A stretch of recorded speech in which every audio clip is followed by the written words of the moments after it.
We were dispatched to a incident on the boulevard at one of our local restaurants. There was a female. She appeared to be 12 years of age. She was hiding in the bushes. It was rainy, it was cold. When people tried to talk to her, she covered her ears and she kind of curled into herself, moved away from them when they tried to interact with her, which were some signs that I recognized from some training that you actually presented to me as possibly having autism. So Officer Dickerson here was the main case officer, first on scene, and so I just reminded him that you and your program had gotten us these bags. So when I arrived on scene, she was in the bushes near the restaurant, just hiding in the corner. She had her ears tucked. I tried to make contact with her. I announced myself, let her know I was with the St. George Police Department. She didn't say nothing. I tried to see if she was okay. She still didn't say anything. She still had her hands covered, so I grabbed the headphones from the bag and put it on her. And you could immediately tell that she was happy. Just was a sense of relief for her. So I continued to try to talk to her. She wasn't saying anything. So I got this from the bag. It just has little phrases on it. I asked her if she was okay. She said, she pointed, said yes. She didn't say anything, but she said yes. I asked how she feels. She pointed that she was scared. I asked if she wanted anything to drink or eat. She said no. So I asked her where she's from, and she pointed to where she was from. We had an Officer Trombley make contact with them. We were able to get some of their personnel over to the restaurant. And while we were waiting, she had these little toys in the bag. These little fidget spinners. And she was just playing with the toys the whole time, and she was a lot happier.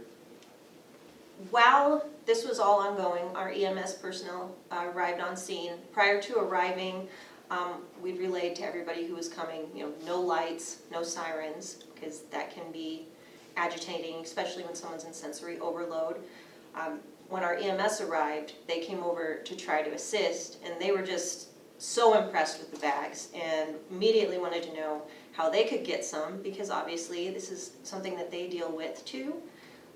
It's very common, and it would be really helpful for them to be able to transport in medical emergencies if the parties are more calm and able to communicate even when they're in crisis. So we did give them some of these bags for each of their rigs down here. And they absolutely love them too.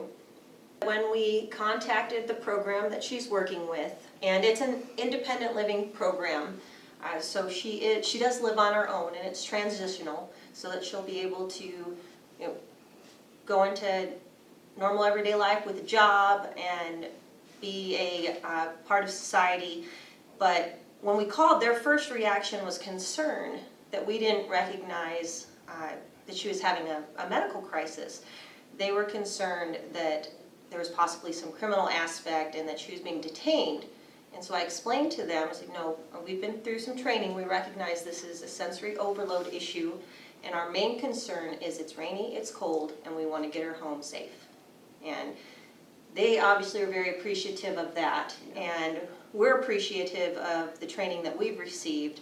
And just incidents like this, we want to relay to the public the success stories and help them understand that we recognize there are medical issues and that we're not immediately going to go straight to putting people in handcuffs or anything like that.